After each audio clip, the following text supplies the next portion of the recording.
India سے کسی نے پوچھا ٹینشن کی بیماری کے لیے کیا کرنا چاہیے؟ ٹینشن کی بیماری دو طرح سے ہوتی ہے، ایک روحانی اور ایک جسمانی۔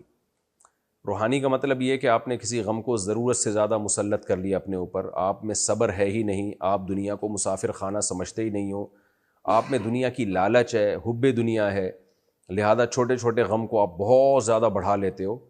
یہ وہ ٹینشن ہے جو کافروں میں بہت زیادہ پائی جاتی ہے، اسی کی وجہ سے وہ خودکشیاں کرتے ہیں اور ڈپریشن میں جاتے ہیں۔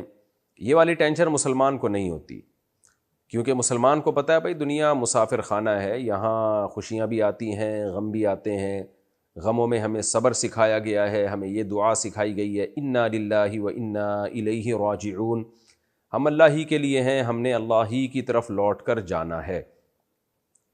اور نبی صلی اللہ علیہ وسلم نے فرمایا عجبا لامر المؤمن ان امرہ کلہ لہ خیر ان اصابتہ سراء شکر فکان خیر اللہ وان اصابتہ ضراء صبر فکان خیر اللہ ولیس ذلک الا للمؤمن۔ مومن کو جب خوشی پہنچتی ہے شکر ادا کرتا ہے تو بھی ثواب ملتا ہے، غم پہنچتا ہے صبر کرتا ہے تو بھی ثواب ملتا ہے، دونوں صورتوں میں درجات ہی بلند ہوتے ہیں، اور یہ اللہ نے پیکج صرف مومن کو دیا ہے۔ تو مسلمان کے لیے تو صبر بہت بڑی نیکی ہے، لہذا وہ ڈپریشن اور میں نہیں جاتا۔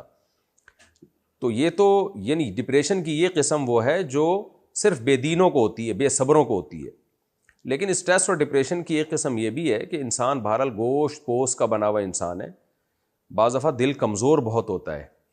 آپ جیسے بوڑھے لوگ جلدی ٹینشن میں آ جاتے ہیں، بچے ڈر جاتے ہیں جلدی۔ اب بچے جو جلدی ڈر جاتے ہیں تو اس کی وجہ یہ تو نہیں ہوتی کہ ان میں دنیا یعنی وہ دنیا کی لالچ ہے یا ہوس ہے، یا بوڑھے آدمی جلدی ڈر جاتا ہے، وجہ اس کی ہے کہ دل کمزور ہوتا ہے، اعصاب کمزور ہو جاتے ہیں۔ تو اس کا حل یہ ہے کہ جسمانی صحت کا خیال کیا جائے۔ تو جسمانی صحت ٹھیک ہوگی تو آپ کے لیے ٹینشن کو برداشت کرنا آسان ہوگا۔ جسمانی صحت خراب ہوگی تو ٹینشن چھوٹی سی بھی آپ کو بڑی لگے گی، کیونکہ آپ کے اعصاب اور پٹھوں میں طاقت ہی نہیں ہے۔ تو اس میں پھر کیا ہوتا ہے، آپ کے دماغ کے جو کیمیکل ہیں آگے پیچھے ہونے لگتے ہیں، پھر آپ ڈاکٹروں کے پاس جاتے ہو، سائیکیٹرسٹ جو ہیں پھر آپ کو میڈیسن دیتے ہیں وہ کیمیکل کا توازن اس کو بیلنس لانے کے لیے۔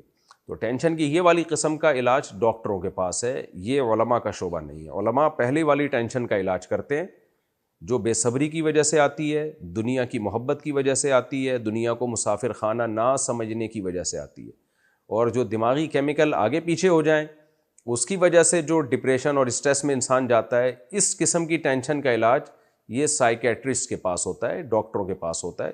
تو اگر کوئی یہ والی ٹینشن ہے تو آپ کو چاہیے کہ آپ ڈاکٹر کے پاس جائیں، وہ آپ کو میڈیسن دے گا، کچھ آپ کے جو کیمیکل آگے پیچھے ہو گئے ہیں ان کی سیٹنگ پلک پانا لے کے ان کو سیٹ کر دے گا، تو یہ علاج ہو جاتا ہے۔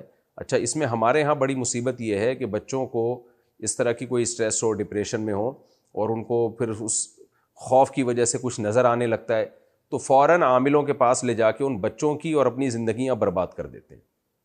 عامل ایک نمبر کے بے شرم بے غیرت ہوتے ہیں، وہ جا کے بتا دیتے ہیں، ان کو خوف تو ہے ہی نہیں خدا کا، وہ بتا دیتے ہیں اس پہ چڑیل ہے، اس پہ جن ہے، اس پہ بھوت ہے، اس پہ فلانا ہے، اس پہ ڈمکانا، بنیان سونگتے ہیں وہ۔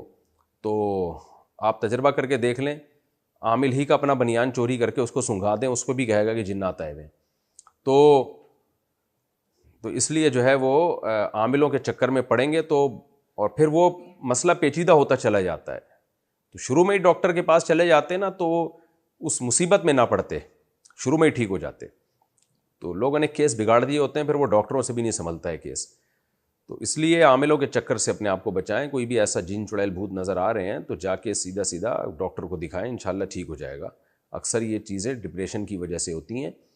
اور رقیہ کرنا ہے تو سنت رقیہ، سورہ فلق سورہ ناس پڑھ کے خود ہی بچے پہ دم کر لیا کریں، آیت الکرسی پڑھ کے خود ہی اپنے بچے پہ دم کر لیا کریں، عاملوں کے پاس نہ لے کے جائیں، نہ کسی شف کے پاس اور نہ کسی عامل کے پاس۔